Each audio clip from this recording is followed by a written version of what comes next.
Well, good morning. I just thought it would be really helpful for us this morning to remember the core focus of our attention. It's not going to be the pulpit this morning or anything else. It will be this table. God has said to us, Christ has commanded us as those who follow him to regularly remember his love for us.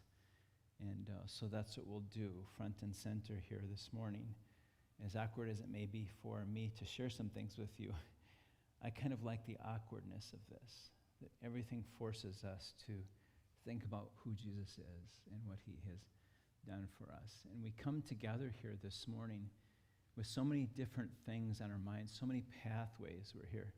John is here, and John said goodbye to his dear wife this week, Helen. And two of his sons are here. And John, we grieve with you and pray for you. Helen will be deeply missed by so many. Just such an extraordinary person who chose to be a vessel of God's grace and goodness in this world. And that is a loss to you and to your family. It's a loss to so many of the rest of us, too. It's actually the anniversary of the tragic loss in Lori Coleman's life of her grandkids last year. And we continue to pray for Lori and her and Matthew and as they navigate the complexities of that situation. There are some wonderful celebrations that others of us bring to the table here this morning. The Spencers are, as Greg alluded to in his prayer, our grandparents again to a young man named, of all things, Spencer, right? What a cool name. If my daughters ever have sons, I don't think they'll ever name them Severson. It just is perfect in your case, so that is so cool for that to be the case. And there are many other reasons why we're here, and celebration and anticipation and grief and questions and sorrow, and we get to be a family together. What an incredible grace that is for us to be in this place together. Beth and I have come to love being here. It's been a year, and this is just a sweet, sweet place. We believe that God has work for us to do as his people in this place, and feel like there is no better group of people to do that with than all of you. I believe that God's going to call us to buckle down and step in and move forward because God has a season of ministry ahead of us that's just as wondrous and we can be grateful for as the seasons of ministry that this church has had in the past. So our attention this morning is on Christ's command that we remember his love for us. I received an email just last night from one of the students from Westmont. There have been 3 that have sent me emails and saying, I've signed up to be an intern at Montecito Covenant Church, and I'm so excited about it. And one of the young women who was a part of our congregation last year has wanted to step into that role. Her name is Faith, spelled F-A-I-T-H. There is our Faith, spelled F-A-Y-T-H-E, who's also a Westmont student, but this is Faith, F-A-I-T-H. And she wrote this letter, I received it last night, and I will paraphrase it for you. After being a part of Montecito Covenant Church this past year, I do not think I am being bold when I assume that we as a congregation agree with what Rich Mullins once said. If there is any meaning in the life of Jesus of Nazareth, it is this, that there is a God who created us and loves us so much that he would stop at nothing to bring us to him. And of all the things we think we want to know, the only thing we really want to know is that we are loved. And if Jesus means anything, Jesus means that you are loved. Faith is preaching to us this morning. She's not even here yet. But I love that. I love that sense of all of the things we think we want to know. There's this sense of uncertainty in life, isn't there? I was just thinking about that a couple of weeks ago. I mentioned to you that Beth and I were at a pastor's conference, pastor's basically retreat just a couple of weeks ago, and I showed you a picture of another pastor that was in a meeting hall area there. Well, the coffee wasn't particularly great at the place we were, so Beth and I would make forays almost every morning into a coffee house in this little town of Cedarville. And while I was there, I was sitting actually on the table just behind those three men, and I took this picture the day after because I wanted to show you the place. I was sitting at that table, and these guys had come in the day before. They had their coffee orders known by the people that were the baristas, and so they quickly grabbed them and they got together. And I was overhearing their conversation. I know I mentioned I overheard a conversation last week from another, so be careful what you say around me, okay? So I was overhearing their conversation. It was interesting to hear them talk about their lives. One of them wanted to know how long he could keep on producing furniture. He showed the guys a picture of a table that he had just crafted and how much lumber was in it and how much time it took. And he said, I'm not even sure if I'm going to get my money out of it, but I don't have any other income source. I hope I can sell it and make it worth my while to do it. And then the other person next to him was talking about how difficult it was to be able to manage in life and retirement, having been retired, I think, for some 20 years, must have been 20 years or so, and how that Social Security check that seemed so big 20 years ago is just minuscule today, and wondering how he was going to be able to manage. And his kids have actually invited him to live with him. He says, they want me to live with them? It's the last thing in the world that I want to do. And just wondering, what's that future going to look like? And then there was another one of these gentlemen who said, my wife and I are thinking about moving into a retirement home, and I don't think we can afford the monthly payments for it. And there's just this sense of uncertainty that every one of their topics was around that. Now, those of us that are moving in that direction would say, I know those questions and that uncertainty, and frankly, that's an uncertainty for me as well. But it doesn't matter what generation you are. If you're parents with young kids, boy, that is a life of uncertainty, isn't it? If you're just graduating from high school and walking towards college, the list of uncertain things for college students. It is just pervasive in our life, this sense of uncertainty that we have. And there is a sense of all the things we want to know. What are all of the things that we want to know? This common wondering for any generation. Our text this morning that Jim read from 1 Corinthians 13 describes this uncertainty as universal. There is this image of a mirror that we look into. And in ancient times, particularly for those who had little to no income, mirrors weren't really that remarkable. You would look into a mirror and it was dim. There would be things you would want to see that were still hidden from view because those mirrors were so inadequate in their ability to actually show you what was going on. This then is the reference point that Paul uses to talk about the world we live in, that we look in a mirror dimly and much is still unseeable. So here's my question. I want to ask two this morning, and then we're going to gather around, hopefully, with a context for this remembrance of God's great gift to us and this certainty that we do have. And the first question is this: what if uncertainty in this life is a gift?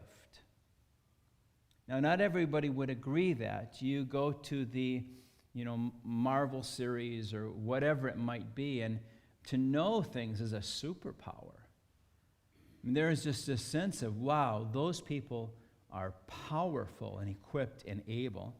Until, however, you get to the Harry Potter series, and in that mythical story, there's just this interesting image of these kids in a divination class learning about the future, and it absolutely terrifies them.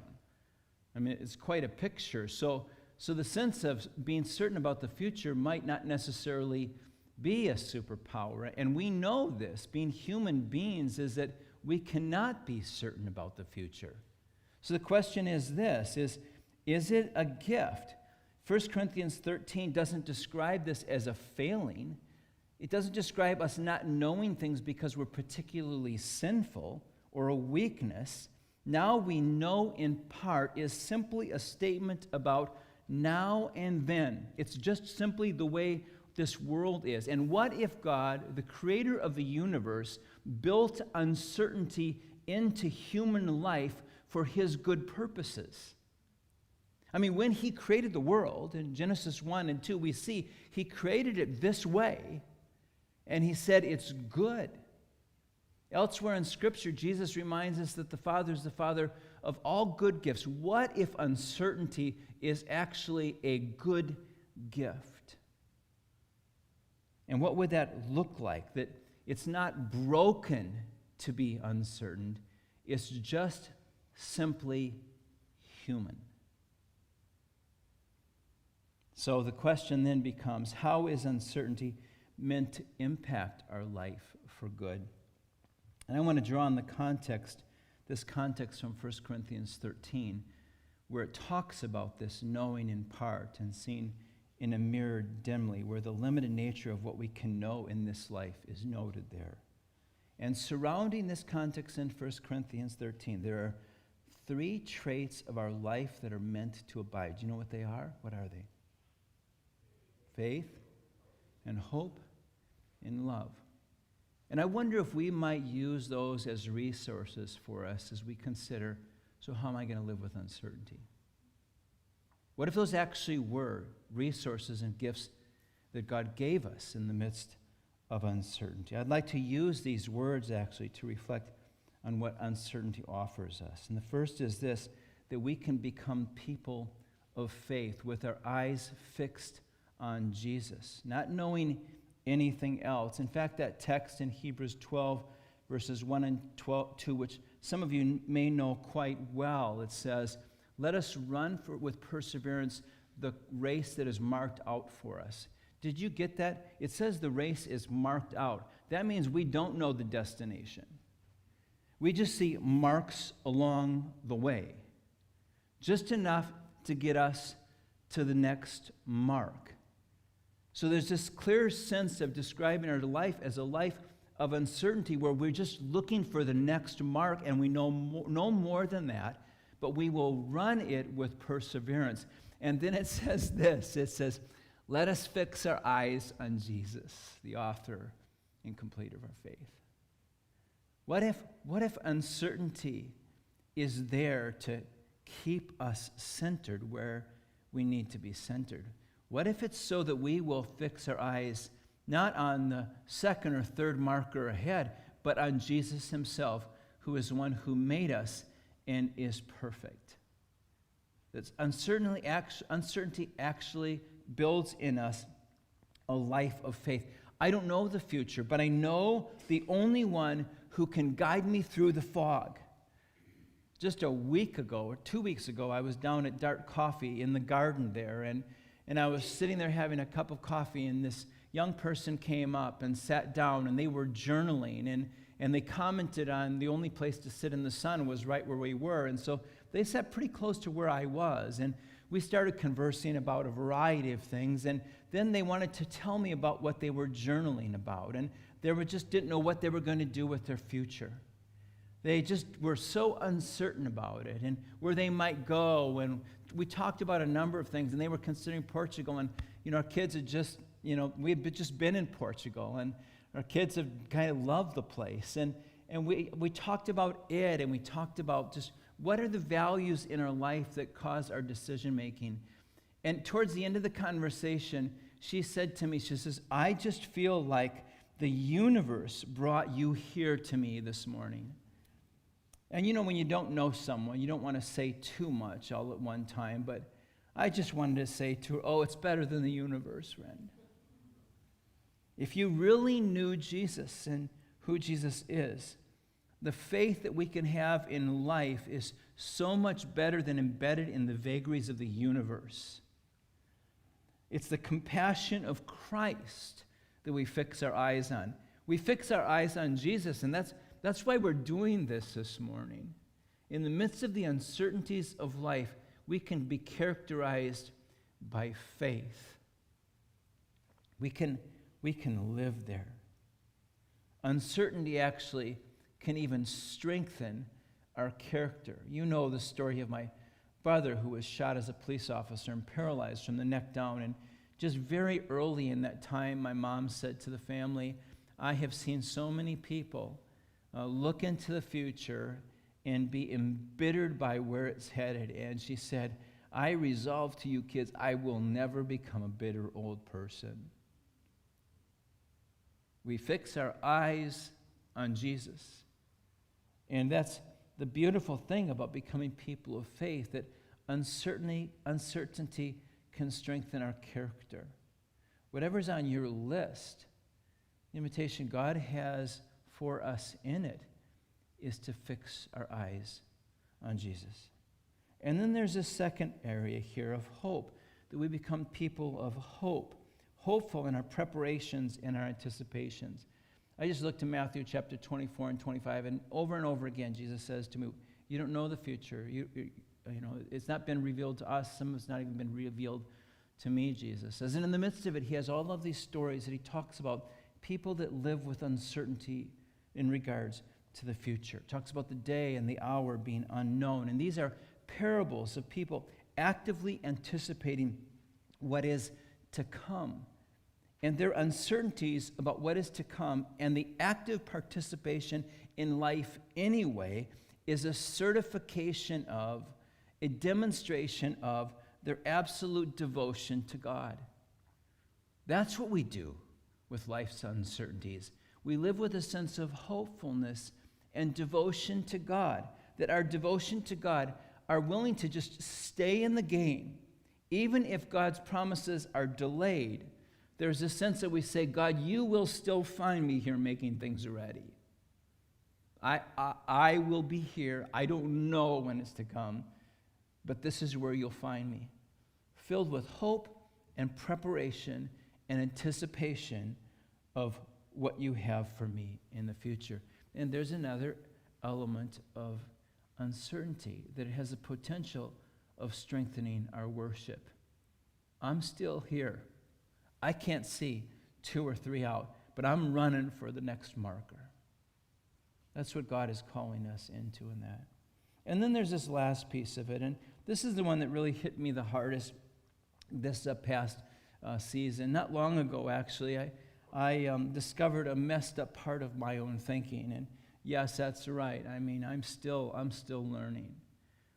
And there was this moment in time where I was with a friend of mine, and this friend of mine was describing a path, a choice that they were making in life, and it became really clear to me that they're going to be headed in this direction, and I'm going to be headed in this direction. We just have made decisions about our life that mean we're going to go in 2 separate directions. And you know, you can just pull out any category. It can be ethics, it can be social values, it can be politics, whatever it is. But you have these conversations with people that are dear to you, and you realize our futures are not headed in the same direction. And you know, in the middle of that sense, I began to think into the future. And I began to think to myself, they are going to be over here, and I am going to be over here. And I found myself in the present putting them over there. Have you ever done that? Hasn't even happened yet. But they've said something, and they're headed to a different place. And we're going to be like this. And the future actually invaded the present. And I felt my heart distancing from this person in the present. Let me say that again.